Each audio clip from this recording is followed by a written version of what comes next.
Alors la famille, parlons donc de, du nouveau son de Booba, Koat. Koat, moi je l'appelle Koat, mais ça s'écrit K-O-A.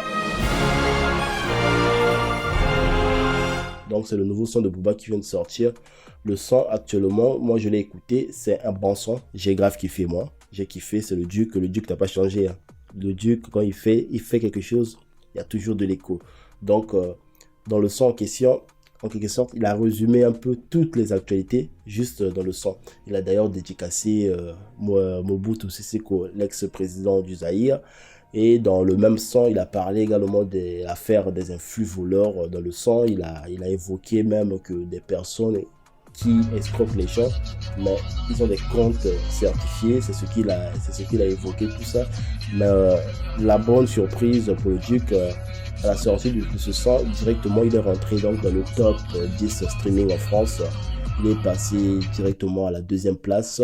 Il y avait juste le son de Gazo qui se trouvait à la première place. D'ailleurs, qu'il a d'ailleurs décidé de taquiner de Gazo pour dire que qu'il puisse lui laisser la première place vite parce qu'il va, et voilà, il va passer à la première place.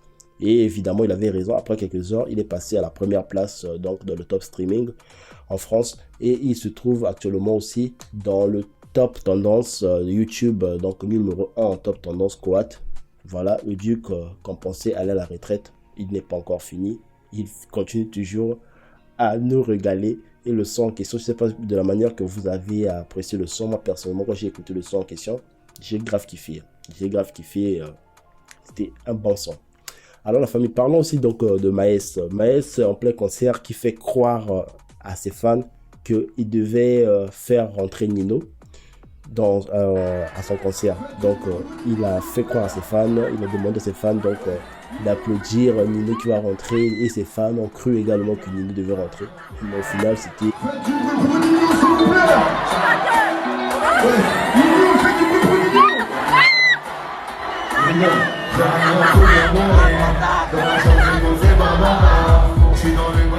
Famille, je vais donc parler donc du dernier sujet, le dernier sujet qui est un sujet un peu assez triste concernant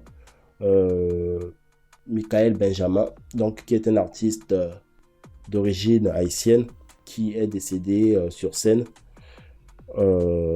voilà, à Paris. Donc Benjamin Michael Benjamin est un artiste du groupe Les Karimi, de la musique caraïbéenne, de la musique haïtienne en tout cas, pour toutes les personnes qui ont connu des belles musiques de zouk en tout cas, ils ne peuvent que connaître qui est Michael Benjamin. Donc hier sur scène, après avoir presté, et je pense qu'il allait peut-être se reposer, il se sentait pas trop bien, et en faisant un demi-tour, il est tombé donc sur le podium et on a fait intervenir donc les pompiers pour pouvoir lui apporter les premiers soins malgré des massages cardiaques qu'on a eu à faire à Benjamin Michael. Ça n'a pas marché, il a été déclaré donc mort. Il est mort à l'âge de 41 ans. Ça, c'est un peu la triste nouvelle concernant la vidéo de ce soir, la famille. Alors, la famille, quant à moi, je vous dis, on se donne rendez-vous pour très bientôt. Si vous êtes nouveau sur ma chaîne, n'hésitez surtout pas à vous abonner. Et je parle souvent d'actualité. N'hésitez pas à donner votre avis. N'hésitez pas à dire tout ce que vous avez à dire en commentaire. Quant à moi, je vous dis, on se revoit donc prochainement pour une prochaine vidéo, la famille.